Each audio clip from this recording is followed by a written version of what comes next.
in every community a group of angelic troublemakers.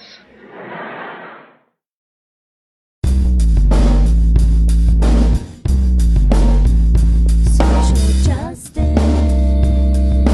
power word, power word, power word.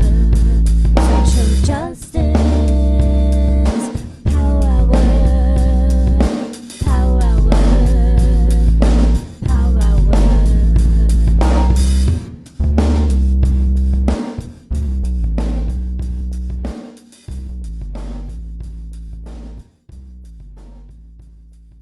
Good evening to our friends on the East Coast. Good afternoon to our friends in the West, and good in-between time to our friends in in-between spaces, which we all find ourselves sometimes, oft times these days. So welcome, welcome, welcome. Welcome to the Social Justice Power Hour. Welcome to the virtual headquarters of the Bayard-Rustin Center for Social Justice. My name is Robert Sather-Schreiber. I'm the chief activist here at the center, and your host for this evening, as I have been for over 250 some odd episodes, many of them very odd indeed.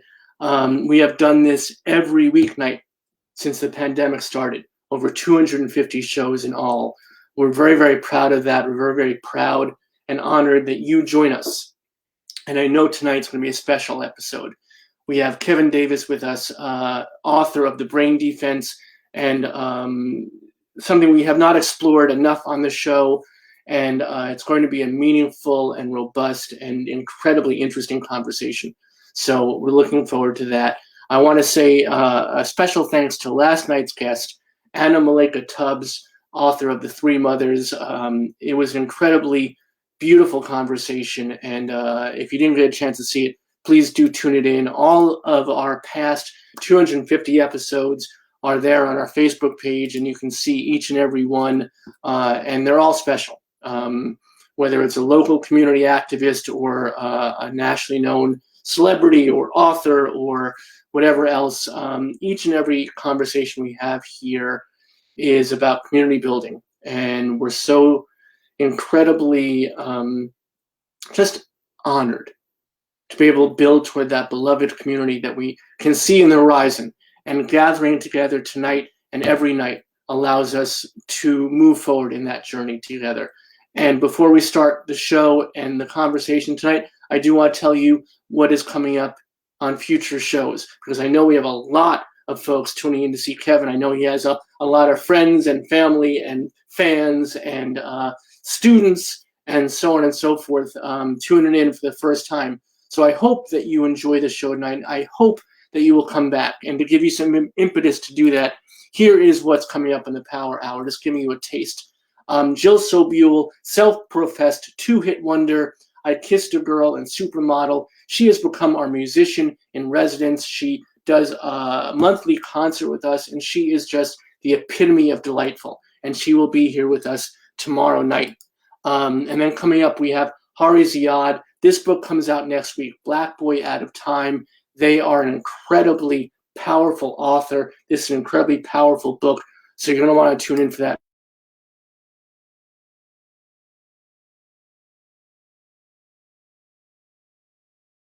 Patrick McDonald is a huge animal rights and environmental activist, and we're looking forward to having a tremendous conversation with him. Daphne A. Brooks, professor at Yale University, wrote this liner notes for the revolution, the intellectual life of Black feminist sound. We're excited about this. I'm very excited about this because I just found out that she actually curates a concert and conference that conflates David Bowie and Prince, and that's right in my wheelhouse. So we're going to have a fabulous conversation. This is going to be inspirational. Roy Richard Grinker wrote this book, Nobody's Normal, How Culture Created the Stigma of Mental Illness. And he started on this journey. He's an anthropology and an author. And he started on this journey because his daughter is autistic, and he wanted to find the origins and find out how we can bring ourselves more together as a community. And he went all around the world to find the answers. And this book is part of his journey in that, and it's going to be pretty powerful. Black Buck, this novel is incredibly biting, incredibly funny, incredibly fabulous, and we're going to have the author Matteo Ascapor with us. When Dogs Heal, this is just coming out. This is really special. Powerful stories of people living with HIV and the dogs that saved them. And one of the authors of this, Zach Stafford, who was executive at Grindr, one of the editors of The Advocate, and Out, is going to be joining us to talk about this book, and it's really special. Here, Pete Souza, who had 2 tenures at the White House, one under Ronald Reagan and one under Barack Obama. He's going to be bringing his favorite photographs with him and telling us the behind-the-scenes stories. And we cast a shadow. This book is really science fiction, Black identified, Maurice Carlos Ruffin, native of New Orleans, great storyteller, bon vivant, raconteur. It's going to be fun, folks. And then finally, we just figured this out today. On March 8th, it's the 50th anniversary of the fight of the century. So we're going to do something special. We're going to do the hour before the Power Hour, 6 p.m., we're going to have a rebroadcast of a very special show we did with Rosie Perez and Jonathan Eig. We were talking about Muhammad Ali on his birthday, and we're going to bring that show back to show all y'all, because it was a wonderful show, but also to celebrate the fight of the century. And Jonathan's going to come back for a special introduction to that show to talk about the meaning of the 50th anniversary of the fight of the century and why it meant so much to the world of boxing and the world in general. So that's just some of the fabulous stuff we have coming up on the Power Hour, but none more so than what we have coming up tonight. And I'm excited about this because it's a conversation that we touched upon. We had Sarah Mayu on a couple of weeks ago, who wrote a great book on the history of the public defender.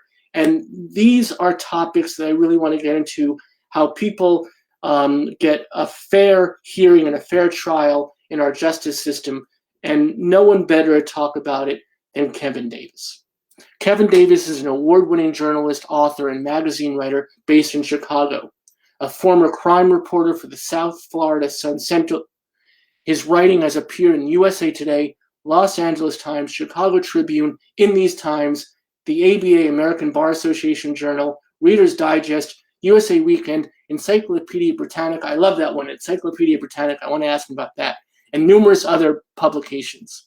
He's the author of 3 nonfiction books on the criminal justice system: The Wrong Man, Defending the Damned, and The Brain Defense, as well as 8 nonfiction children's books. He teaches nonfiction writing at the University of Chicago Graham School of Continuing Studies and has taught a writing class for detainees at the Cook County Jail. He writes frequently on science, crime, neuroscience, the courtroom, and the brain. He says of the quote-unquote brain defense, quote, people who commit crimes need to be held accountable for their actions. So you get to a crossroad. This person committed a crime. What's their mental state? I was following, he says, my curiosity, the connection between our brains, our behavior, and how that affects personality. I began to question the legal implications of whether or not someone who's injured is responsible for what they do. That's the driving question behind the book. The key to the brain defense is living in a world where we have compassion for each other.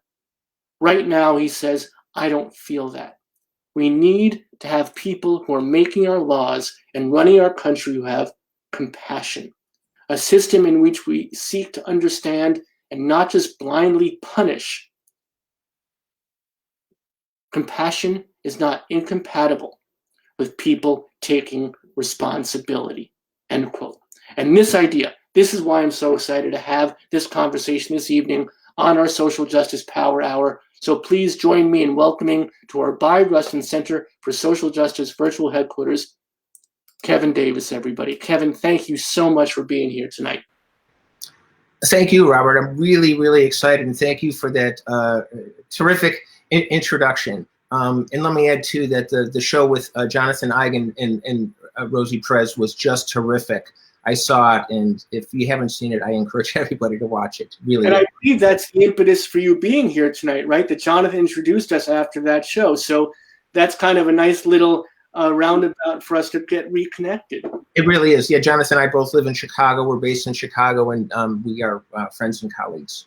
He is a sweetheart, and if you don't have his book, Ali, A Life, it is obviously the best book on Ali by far. I say that without reservation. So welcome, my friend. Thank you, Jonathan. But let's talk about your work. And I am fascinated and I am inspired by what you do, because this is something that is so. I'm trying to think of the right word. Disrespected is not right. The word I'm looking for has to be about the fact that people don't understand that when people are in the criminal justice system, they are still people. Absolutely. You know, Robert, this idea goes back to Greek times, where our kind of the roots of our modern judicial system began. And the Greeks sought to understand why people committed crimes, and wanted to take a more humanistic approach to it. And even getting to Romans, you know, they understood and recognized that sometimes people lacked the mental capacity to really appreciate and understand what they did. And again, going back to what you said originally, it doesn't mean that people can't be held accountable for what they do, but where do we put them? Do they belong in prison? You know, back then, you know, in ancient Greece and Rome, they didn't have, you know, modern healthcare, or you know, they may send away people who are severely mentally ill to the woods, or, you know, to a dungeon of some kind. So it was very different. But these roots go very, very far back. And I think even now, though, we're seeing a shift with sentencing reform and this movement to reduce mass incarceration is part of that understanding of our common humanity. And then, well, you know, we can get a little bit more into the brain defense. And that's a term that I came up with. I don't think it's an official term, the brain defense.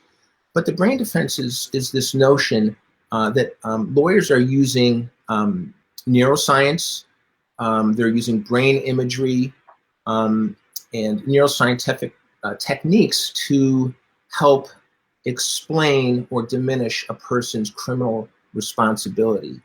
Now, it's not, it's a phenomenon that's been growing slowly over the years. I mean, and it really began probably with the defense of John Hinckley, who attempted to assassinate President Reagan. And Hinckley mounted an insanity defense. And during his trial, his lawyer introduced what's called a PET scan. And a PET scan is a brain image. And the reason they wanted to show that PET scan was to boost an argument that Hinckley suffered from schizophrenia. And there are certain structural things that you can see in a brain scan that might support a diagnosis of schizophrenia.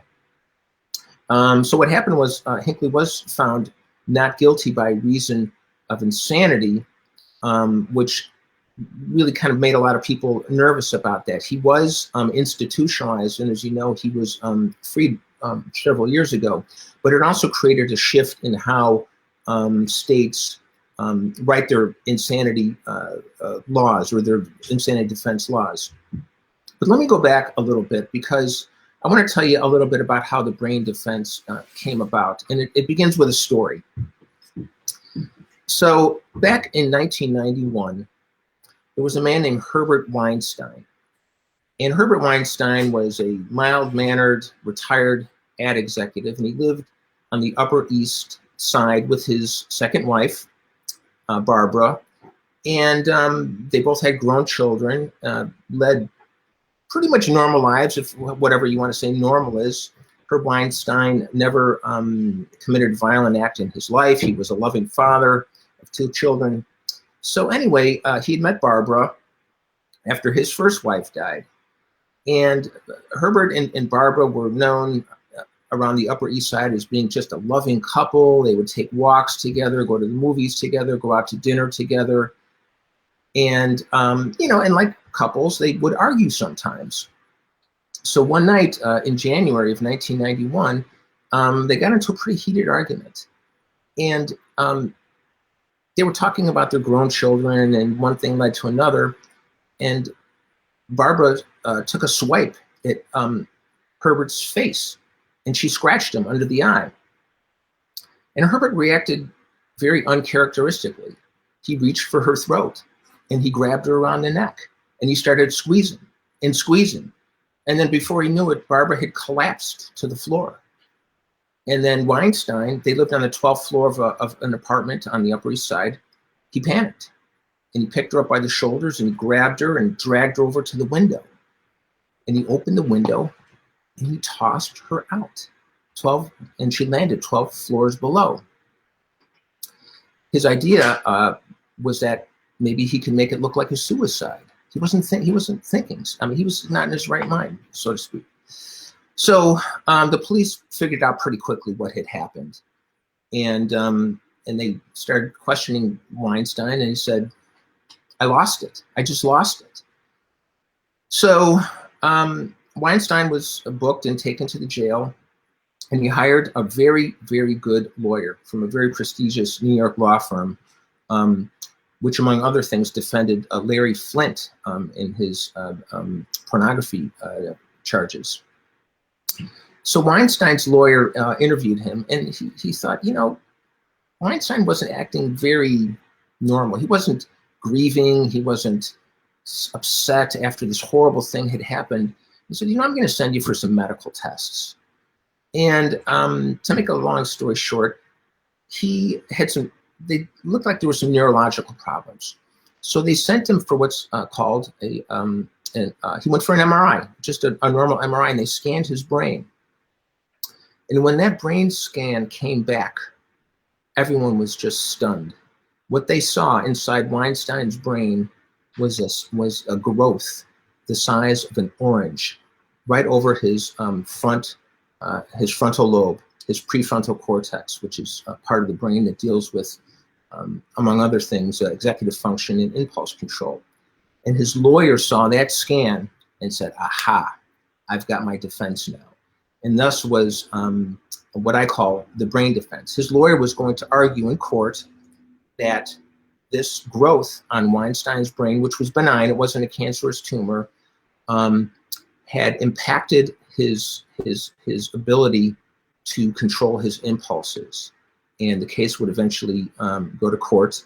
But I'm not going to tell the outcome right away because I do want people to read the book. But oh no! All right, so here's the book that we're talking about: The Brain Defense: Murder in Manhattan and the Dawn of Neuroscience in America's Courtrooms, by our guest tonight, Kevin Davis. And our wonderful volunteer, who I always want to give a shout out to, Chris, has been in the comment section with us every night. I'm crazy enough to be here, but Chris has been here volunteering his time. Thank you, Chris. You're so beautiful. And Chris will put up a link to buy the book at bookshop.org, which we love because they give back to independent bookstores. So tell our viewers, what's the difference between the brain defense and the insanity plea, as it were? Sure. So the brain defense, as I write about in my book of the same name, is how lawyers are using modern neuroscience in the courtroom to support arguments that the person may have been mentally incapacitated or have some sort of dysfunction, which may help mitigate or explain whatever crimes they are accused of or charged with. Now, when I say using neuroscience, I should probably explain a little bit more. So neuroscience involves the use of brain scans. And brain scans are basically, electronic images of our brains and how they function. And there's different types of brain scans. There's a PET scan, for example, which shows how your brain metabolizes glucose. There's something called fMRI, which scans how your brain is consuming blood. Now, what neuroscientists do is they take images of these brains under different conditions to help and look where it may be dysfunctioning. So they know the frontal lobe, if there's lots of frontal lobe activity, there's people are employing their executive function or their impulse controls. If there's a lack of function in that area, there could be a problem. So in Herbert Weinstein's case, for example, he had a PET scan, and his PET scan showed that there was a lack of activity in his frontal lobe, which suggests, doesn't necessarily prove, but suggests that he has brain dysfunction there. So that's how the brain defense, sort of in the modern sense, is being used. But here's your question I'm getting to, because the insanity defense is really important in understanding how and whether brain defense can work. So the insanity defense is extremely difficult to prove. It's known as an affirmative defense, where traditionally in a criminal court, the burden of proof is on the prosecution. In an insanity defense, the defense has to prove that the person was insane. And what is insanity? Legally, by most definitions, it means that the person did not understand or appreciate their crime or understand what they did. They were basically mentally incapacitated. They don't know right from wrong. I mean, that's a nutshell explanation of the insanity defense. It's very hard to prove. So Herbert Weinstein, for example, he knew right from wrong. He knew what he did was wrong by virtue of the fact that he tried to cover up what had happened by taking his wife and throwing her out the window. So that's why it's so difficult to prove. Now, you may not be legally insane, but you still may be mentally incapacitated. And I think that's the big difference. And the law, deals with this in different ways, and how they adjudicate and how people are treated in the criminal justice system. They may not be insane, but they certainly may be mentally impaired in some way or another. So I want to get back to the brain defense and the book, but I want to talk about your journey for a few minutes, if that's okay. Sure. What I find fascinating, and why I'm so glad to have you with us tonight, is the compassion that you write with, is the idea of you thinking that compassion is such a necessary component in our courtrooms.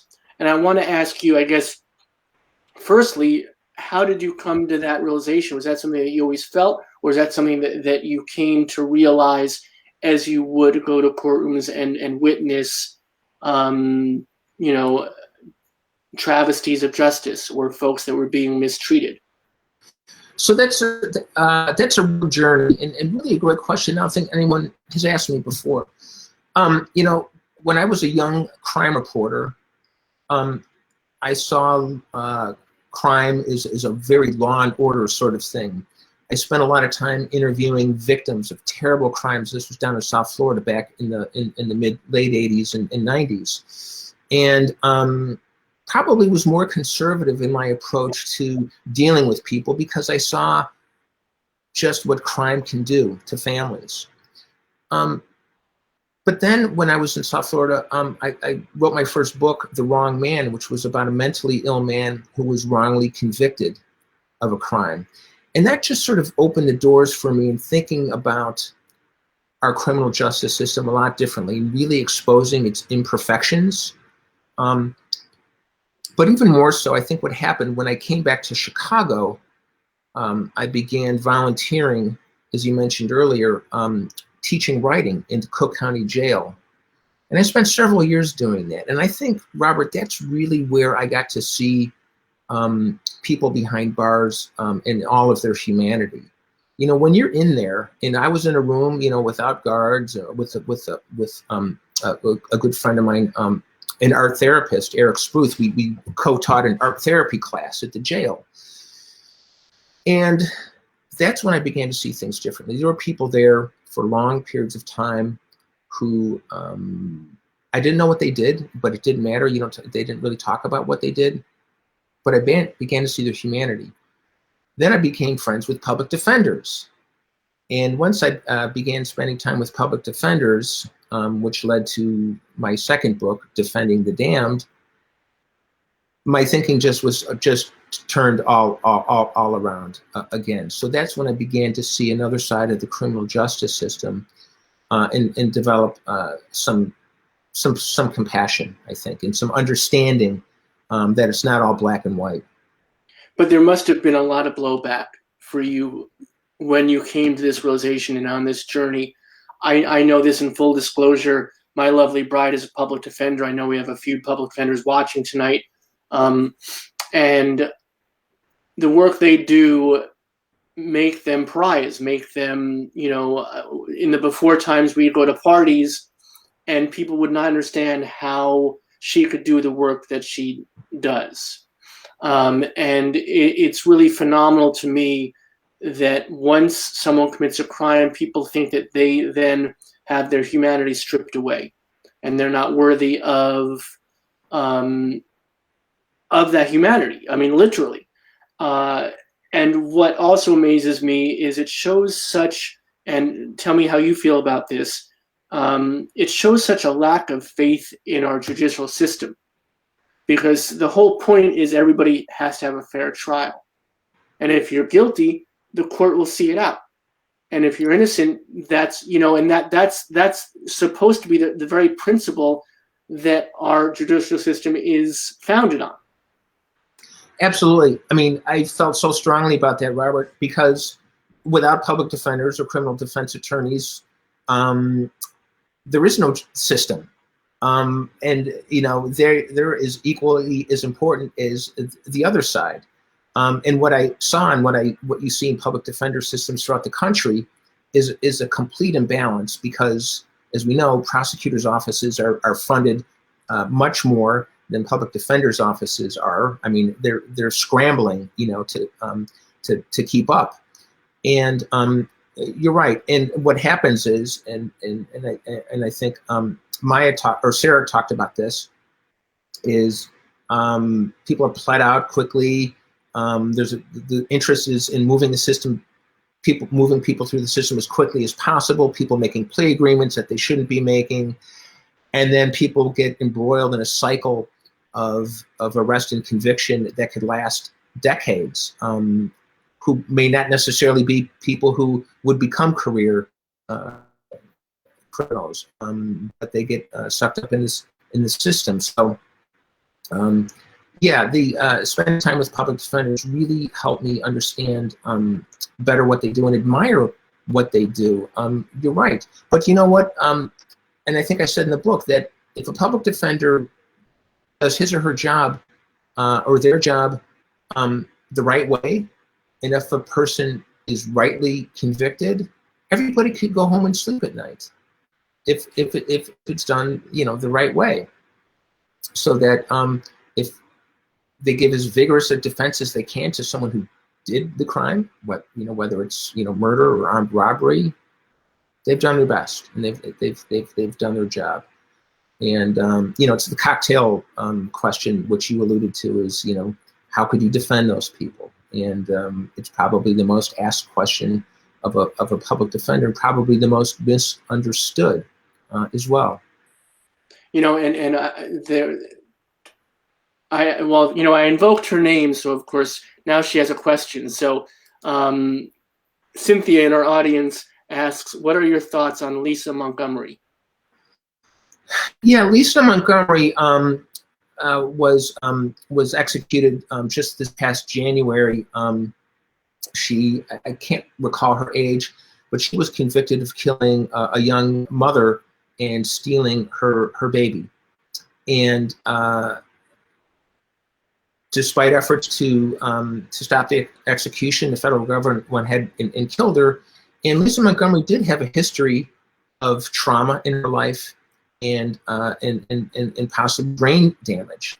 My feeling about Lisa Montgomery really jives with my feeling about the death penalty in general, which is I don't think she ever should have been executed. Now,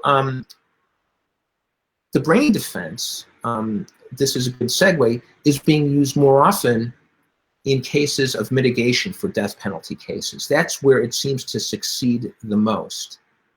So people who are capital defense lawyers are probably well aware that now if you do not examine or take the time to look into someone's mental state, or maybe even order brain scans, a lot of times they will be lawyers on appeal will cite ineffective assistance of counsel. It's happened, and there's a professor, Deborah Deno at Fordham, who's been studying this and found hundreds of cases in which appeals have been made for that very reason.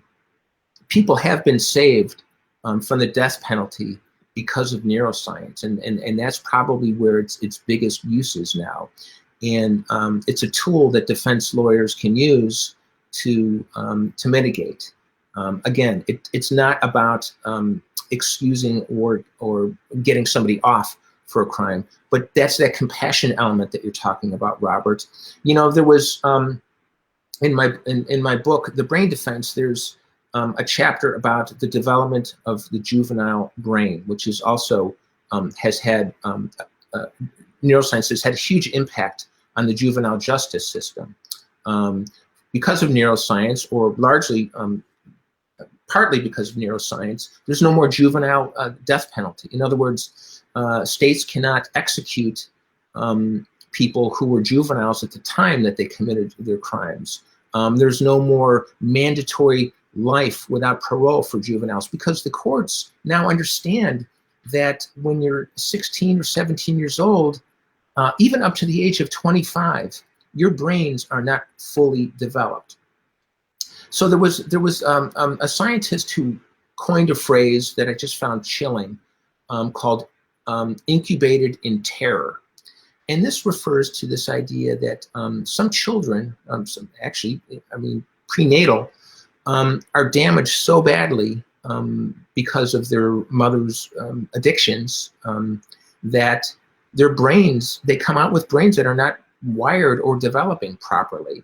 And so that may even have been the case with Lisa Montgomery. I don't know her entire backstory, but these are things that are being recognized more commonly now, that we are such a complex mix of nature and nurture and environmental factors. I mean, there's so many things now that can affect our brains, our brain development, our way of thinking. And that's really what I'm talking about when I say, the court system, the judicial system needs to be a little bit more compassionate because of these complexities of who we are in our behavior and where we come from. And what's interesting to me, and what I find so important in the work that you do, is you didn't just write this book and then that was it. It wasn't just a book to you. We mentioned before at the outset that it's part of a journey, and that's what I'm really fascinated about, is that you're still keeping tabs on these cases, watching these processes, having sympathy and empathy both for the folks who are being tried. How often do you say to yourself, or do you find yourself wondering or thinking or even lamenting that, gosh, I wish that person would have had a lawyer who would have looked into this, who would have pursued this, because I really think that they would have benefited from, that exploration of perhaps that defense? I think now it's probably more likely that someone who's arrested for a capital crime will have the benefit, maybe, or hopefully, of a lawyer who is kind of has studied up or understands the implications or the possibilities of using neuroscience in the courtroom. I think a decade ago, even maybe 2 decades, it probably wouldn't have existed. I think now, because so many states are now eliminating the death penalty, that has really made a difference. And I just think public knowledge about it. I think now polls really show that the public disfavors the death penalty, probably more so now than it has in the past. what I'm hoping for, the cases that we're talking about, the extreme cases, Robert, are the murder and death penalty cases. But where I see things eventually moving is probably where it's going to be even just as important, if not more, are what you want to call lesser crimes.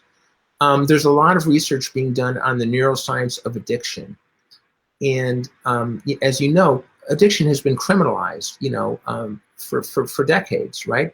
So it's all about treatment instead of incarceration. And I think where things are going with neuroscience now will be studies and ways to support people whose addictions have brought them into the criminal justice system. And that's going to require a lot of rethinking about our institutions, especially, our prisons, which again are housing people, a large number who are there because of their addictions, whether it's to alcohol or any other drugs. So that's where I think I'm the most concerned.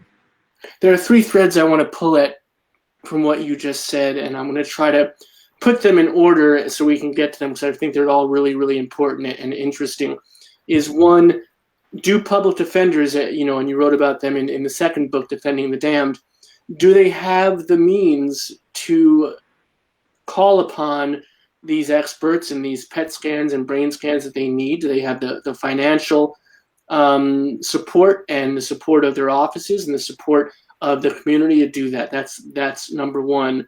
Number two is how disproportionate is do Black and brown folks get the same defense and get the same opportunities as more privileged folks? And three, I do want to come back around to the death penalty and talk about that a bit. So I think that's an important subject I don't want to lose sight of. And you can take that in any order you want. Okay. So to your first question, curveballs. Sure. So public defender offices are notoriously underfunded. So the chances of of someone getting that sort of defense are probably rare, and that's because it's expensive. It is expensive to hire experts, neuroscientists, to get brain scans. You got to get somebody out to a hospital where I think sitting in one of those machines, it's like I don't know, $500 or $1,000 an hour. It's to be scanned, something like that. So one, probably not. As an aside, though, Robert, there may have been public defenders who it hadn't occurred to them, to have their clients get the mental health evaluations if there's no obvious signs. You know what I mean? It's a fact that in prisons, about almost 40% of people in prison have some sort of mental illness diagnosis. And the other thing is, as I cite in my book, that a large number of people in prison have had traumatic brain injuries. These are things that their lawyers may never have known.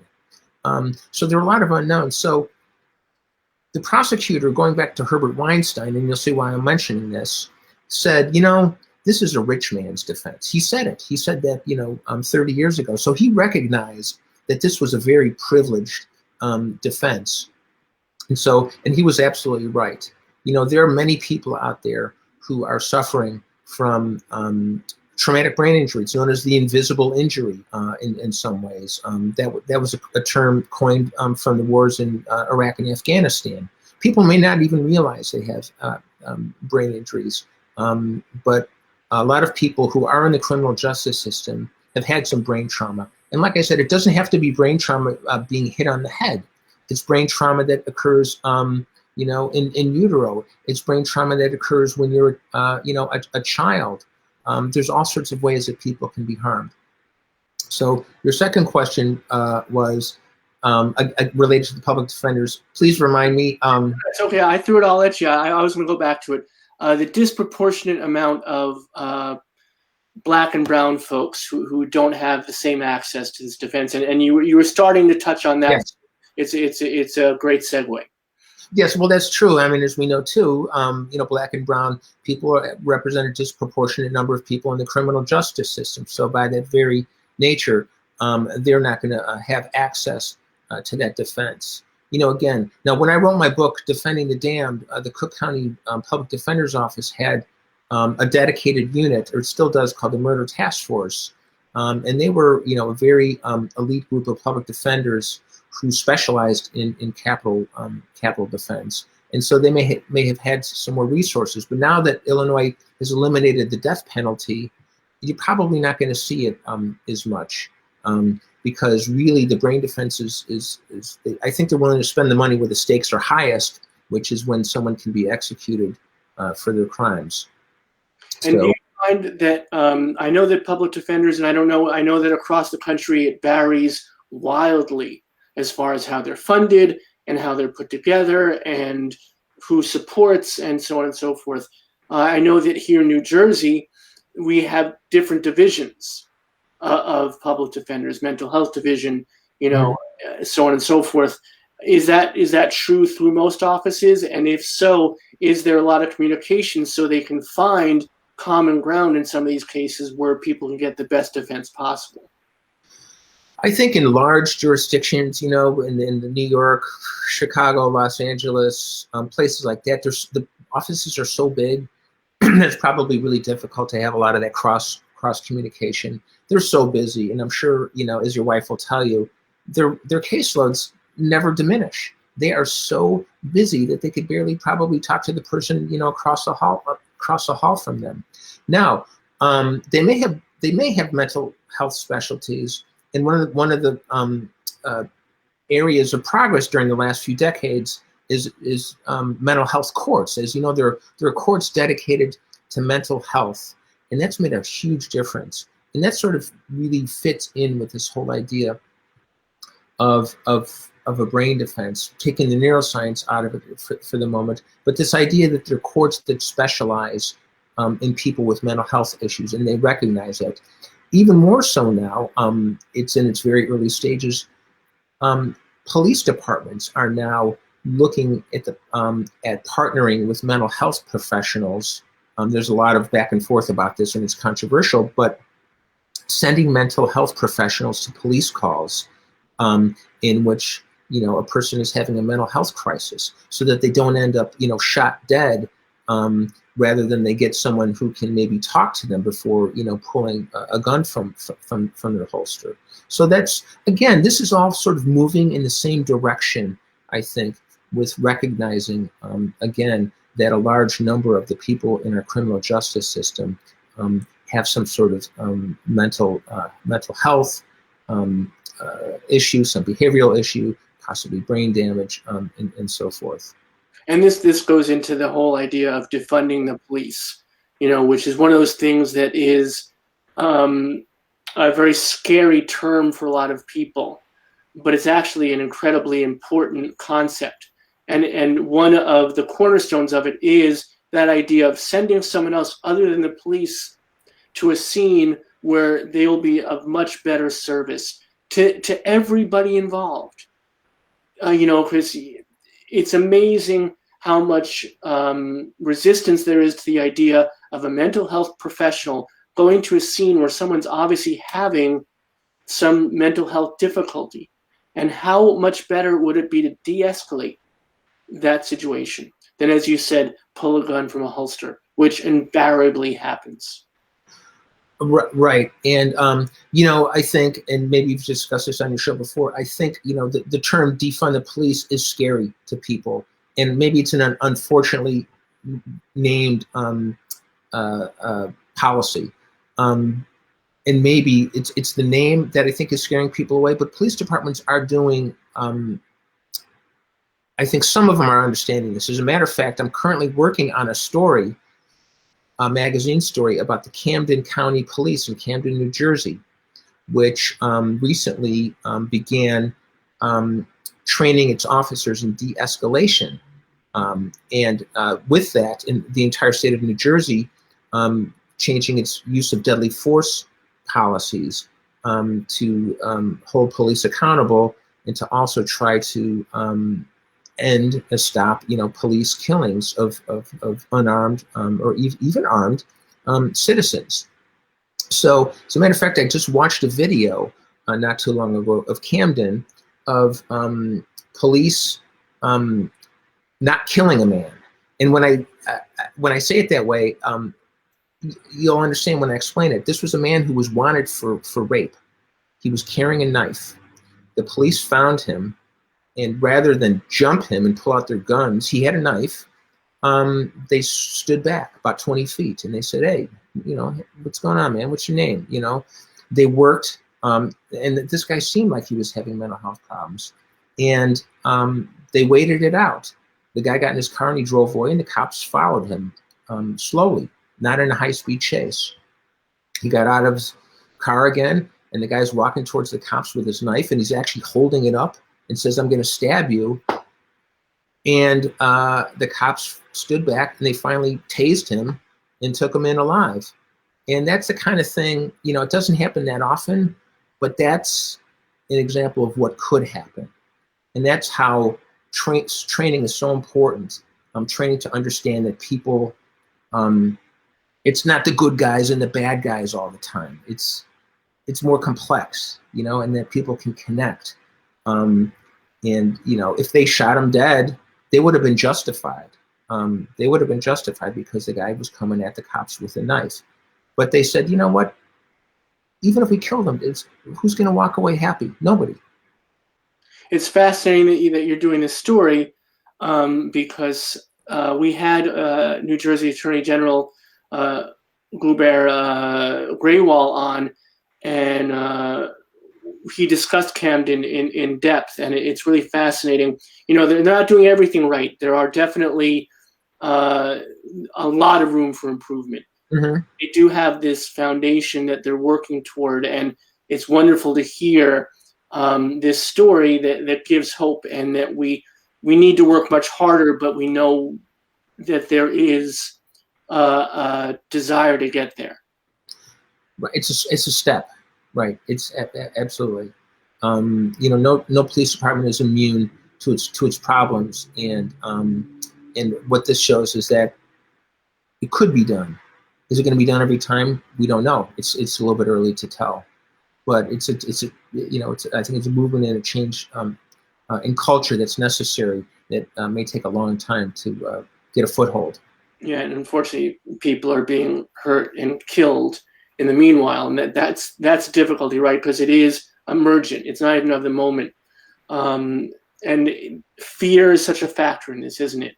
Fear is really the underlying issue with all of this. With the really willful dismissal of the idea of defund the police, and the fact that people embrace the death penalty. I know that it's losing favor, and that finally the majority of folks want to do away with it. But how do we? And we all feel it. We all feel the fear. We all understand it. I was held up at gunpoint when I lived in Brooklyn.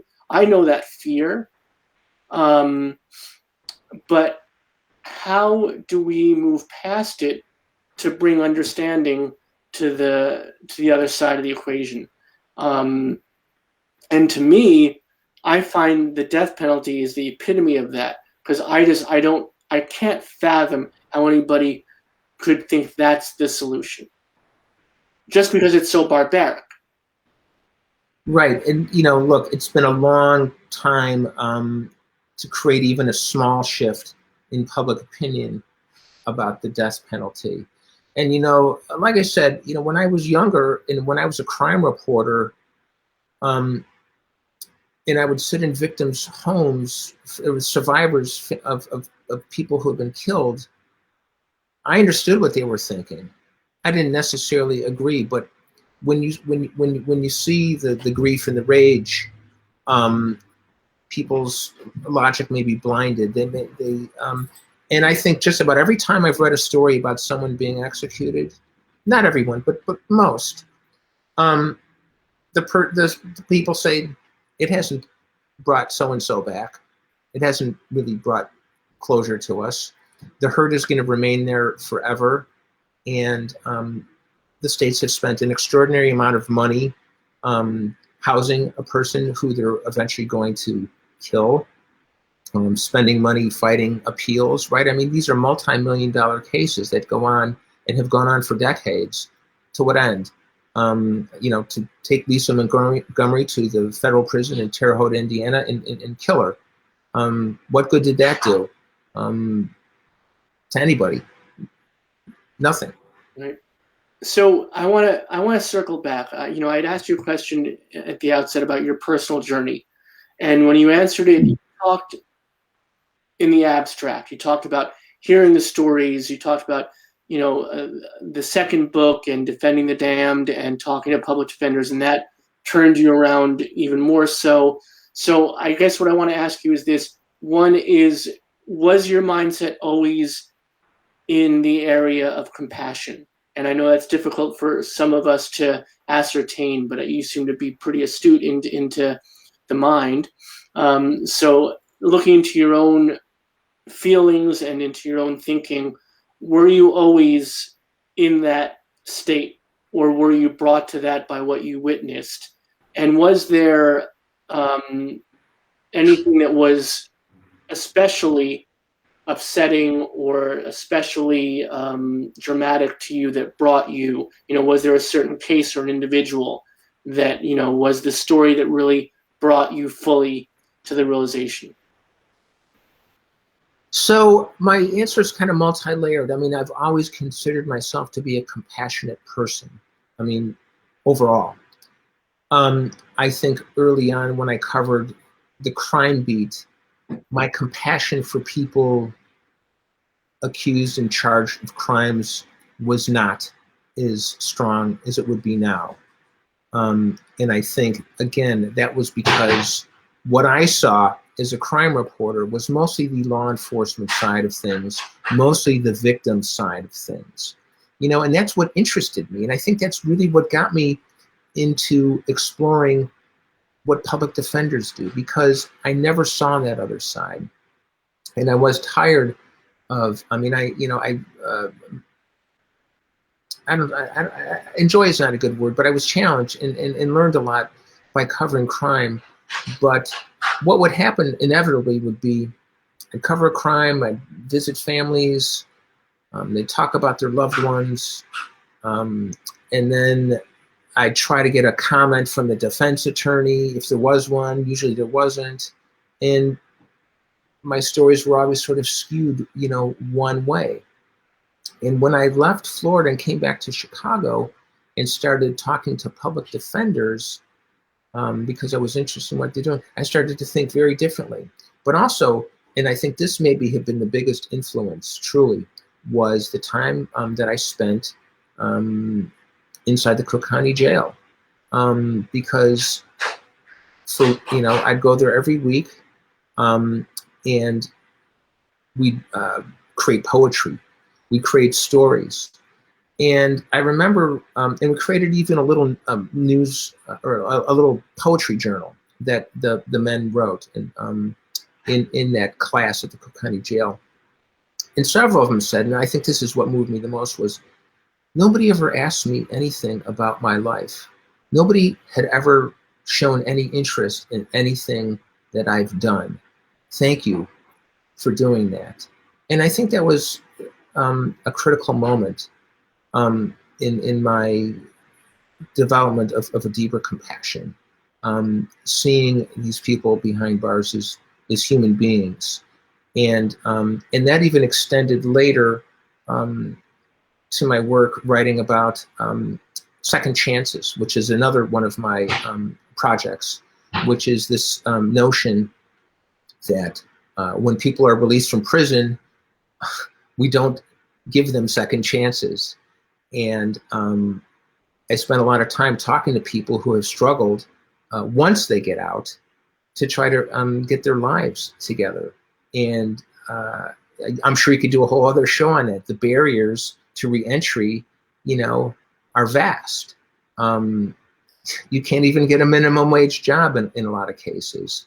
So again, having spent time with people on the inside and people who've gotten on the outside, who are trying to develop and create lives for themselves, I think has deepened my understanding and compassion. That's wonderful. And, I want to mention, we actually did a wonderful episode with the writer Adam Gopnik, who wrote 1,000 Small Sanities. And the whole episode was dedicated to second chances and rehabilitation and how we allow folks to really have a chance at life after they've been incarcerated. So I read that story. He wrote a terrific story in the New Yorker not too long ago. He's amazing. We're so thrilled to have his friendship and support. He'll be on coming up as well. He does monthly ruminations with us, and it's amazing. Almost every guest we have has some essay of his that they have in the back of their head that they remember. So we're thrilled that he's a part of our community. You said something interesting to me that I want to touch upon. I know that we're running close to time, and I knew this was going to go fast because you have fascinating stories. But I think this is important. Almost everything about this system is one-sided. You said as a crime reporter, you would talk to victims and you would talk to prosecutors, but rarely defense. And was that something that was when you were assigned the story? Was that how it was kind of doled out to you? No, and maybe this will be insightful for people to understand how the news works. And it's so when you're a crime reporter, which was I'd be at a desk, at night, and I'd get calls from the precinct, or the police scanner would go off, and I'd run out to a crime scene. A daily news reporter, kind of the way you would envision it. So things are happening fast. I'm writing a story on deadline. Maybe I'll write the story, a second day or a third day story. But what happens is, and the reason is that when someone is arrested for a crime, they'll be booked in the jail. If they're poor, they may get a public defender at their first appearance, and then they may not know who their public defender is going to be for the long term. And I don't have anybody to talk to. Or I will call the public defender's office, and this is not a dig against the public defender's office, but they'll say no comment, and or that my client denies the charges. That doesn't give me much depth or understanding, and that's just how it is. It's nobody's fault. Now sometimes over time, if a story is going to be a big story, maybe time will allow me later on to contact a public defender. But what would happen is it would go over to the person who covers the court systems, because I'm the guy who writes the crime stories overnight, or the daily stories. So that's why, but that does though speak to how media work. Generally, in almost every city, in our federal government, the prosecution gets the first word. The prosecution holds the press conferences detailing all the terrible charges against somebody. That's just how it is. They have the money, they have the machine, they have the media relations departments to put out the word. And as I said, a lot of times these defendants, they don't even know who their lawyer is going to be yet. So that's why initial coverage of crime is often skewed to favor the victim, and to really, portray the law and order and police side of things. Yeah, I just want to throw up here public defender coming out and saying we don't want to jeopardize our client's Fifth Amendment right or attorney-client privilege. And you often find that prosecutors don't have that same proclivity sometimes, right? Right. And I want the public defenders out there to know that I respect that, and private criminal defense lawyers. And what could they say? What would they say if I call them the next day? Tell me, what could they possibly say? And I understand that their allegiance is to the client first and to justice first. So I understand that. But to me, as a journalist, that was always really frustrating, because the stories that would come out were one-sided. And that's part of the reason why I got out of daily journalism. It was just too frustrating for me. I really wanted to tell fuller stories, and so eventually, I went on to write books and magazine stories that allowed me the luxury of time to investigate things a little bit more deeply. It allows us a tremendous and an important window into stories that are not being told. So we thank you for that. We thank you for tonight. I want to tell everybody again, the book we've been focusing on tonight is The Brain Defense, Murder in Manhattan, The Dawn of Neuroscience, America's Courtrooms by our guest, Kevin Davis, who wouldn't tell us the ending, so you have to go buy the book now. And I promise you, the compassion that Kevin has spoken with tonight runs through all of his books, The Brain Defense, The Wrong Man, and Defending the Damned. And we are so fortunate to be able to be on this journey with you. And we look forward to what you do next, because obviously there's an evolution at play here that started with compassion, but just deepens with each thing that you seem to write. So we thank you for doing that. It's a tremendous service that I think that people don't realize is so necessary. So we appreciate you seeing it. Thank you, Robert. It was an honor to be on your show. I really enjoyed it. You went too quickly, my friend. Thank you for your time tonight, and best to your family. And go out and buy these books, everybody. Again, and also, I just want to state this: you should definitely buy a copy for yourself, buy a copy for a friend, buy a copy for an enemy who will become a friend. But what I always say, and I want to impart on our audience, is call your local library and make sure your local library has a copy of this book on their shelves, of all these books on their shelves. Because although we want you to support Kevin and support the authors that come on the show, not everybody can afford to buy books, and libraries are a conduit for people to get acquainted and be able to be exposed to these important ideas. So thank you, my friend. Have a great rest of your night. Be well. Thank you. You too. So that's Kevin Davis, everybody. What a wonderful conversation about our criminal defense system, about how we make sure that defendants get the most fair trial, that their voices are heard, that they're seen as human beings, essentially, which is so incredibly important and shockingly not always the case. So much thanks to Kevin. Much thanks to all you all for joining us tonight. As I said, we are here each and every weeknight, 7 p.m. Eastern, 4 p.m. Pacific. Please do come back to the Power Hour. Please do come out and share virtual community with us. Until then, much love and respect. Be good to each other. Be good to your families, chosen or otherwise. And most importantly, and this is hard for many of us, myself included, be good to yourselves. You need it. We need you here with us. See you tomorrow night, everybody. We need in every community a group of angelic troublemakers.